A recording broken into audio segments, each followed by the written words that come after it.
Hey guys, welcome to TutorialGuru. Today we'll be learning how to bold text in Viber, and now let's dive right in. Now to bold text in Viber, first open up your Viber app. After opening your Viber app, guys, open the chat box of the person on which you want to bold the text. So over here guys, on my friend's chat box over here, I want to bold the text. So let's type in bold text for demo example.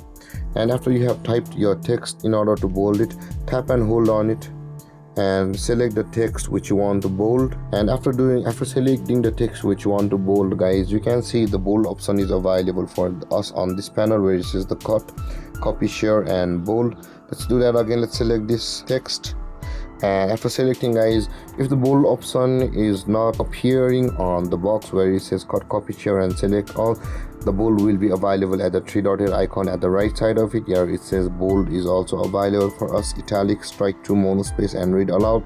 Tap on bold, guys, and you can see, guys, that text has been bold. And now let's select all of this text over here, and you can see the bold option available for us. Now let's do that again. You can change it to any font style you like. So tap on the three-dotted icon at the right side, and you can see if the bold is not available there, the bold will be available over here, and the text is bolded over here. Or you can just type in asterisk and the text which you want to bold, and end it with an asterisk, and that text will be bolded like this, guys. And the moment you send it, the text will be sent by bold text. And with that being said, guys, this is how to bold text in Viber. And if you have any confusions or questions regarding the topic, feel free to comment in the comment section below, and don't forget to like, subscribe and hit that bell icon for more videos. Thank you for watching, guys. Peace.